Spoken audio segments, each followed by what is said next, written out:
CAP 2020, c'est un cluster qui essaye de promouvoir la construction durable en Wallonie principalement et sur la partie francophone plus généralement.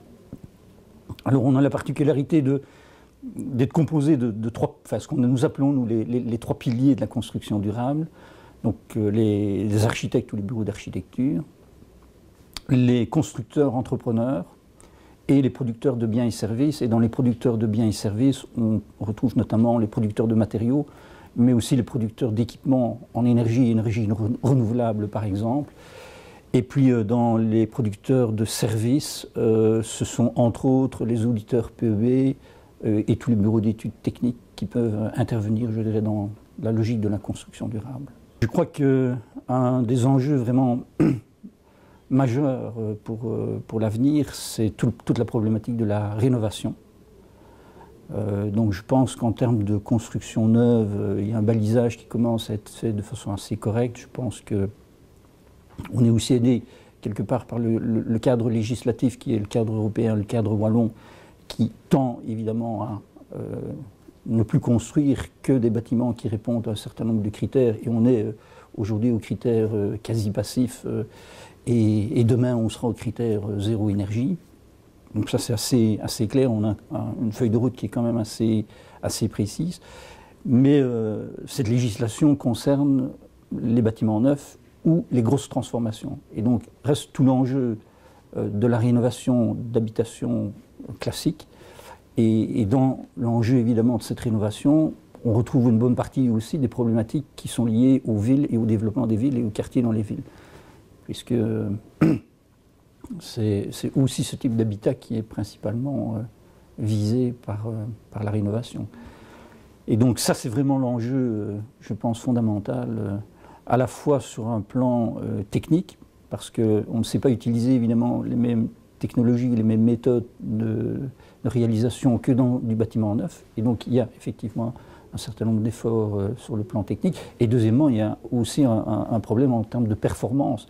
La caractéristique du bâtiment fait que ce n'est pas toujours réalisable pour atteindre en tout cas les meilleurs niveaux de performance. Et si on pense à du patrimoine qui est du patrimoine classé, alors là, on multiplie encore les difficultés, évidemment, puisqu'il y a des contraintes, alors, je dirais, qui sont liées à l'enveloppe du bâtiment en lui-même et qui complexifient encore les choses. Si on raisonne au niveau des matériaux, je pense qu'on a un certain nombre de matériaux qui sont disponibles. Je pense que techniquement, il y a toute une série de réalisations qu'on peut atteindre. Je pense qu'il reste un enjeu sur les matériaux naturels qui ont un certain nombre de caractéristiques intéressantes, mais qui, dans l'approche et la mise en œuvre, aujourd'hui, pêchent peut-être encore un petit peu par peut-être un peu de manque de formation aussi, des techniques qui sont différentes évidemment des autres matériaux en termes de mise en œuvre. Et donc là, il y a encore des efforts, je pense, de formation et d'information aussi de ces caractéristiques et des caractéristiques de mise en œuvre de ces matériaux. Ça me semble assez évident. Je pense qu'au niveau des centres de recherche, il y a toujours des recherches évidemment à mener. Le problème de la recherche, c'est que c'est quelque chose qui continue, on ne s'arrête jamais, donc il y aura toujours, et donc on aura toujours besoin de nouveaux matériaux, on aura toujours besoin de nouvelles approches pour la gestion de la problématique énergétique, on aura aussi besoin probablement encore de matériel plus performant dans les énergies renouvelables.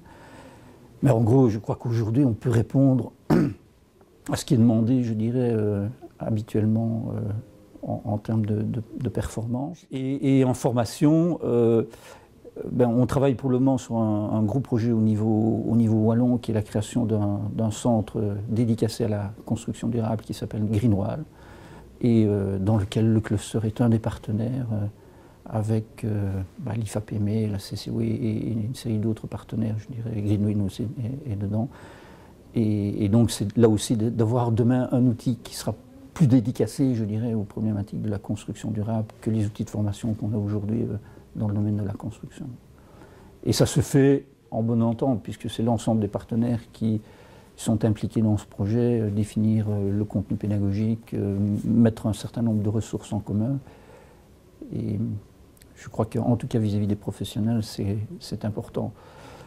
reste maintenant, je pense, quand même un enjeu auprès du grand public.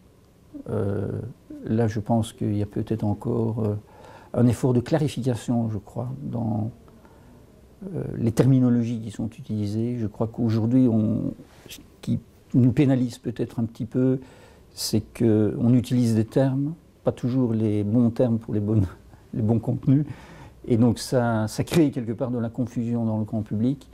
Et quand on crée de la confusion, ça crée de la non-décision, et donc je pense que ça c'est encore un effet sur lequel il faut travailler et un petit peu casser aussi un certain nombre d'idées reçues et qui ne correspondent probablement pas à la réalité.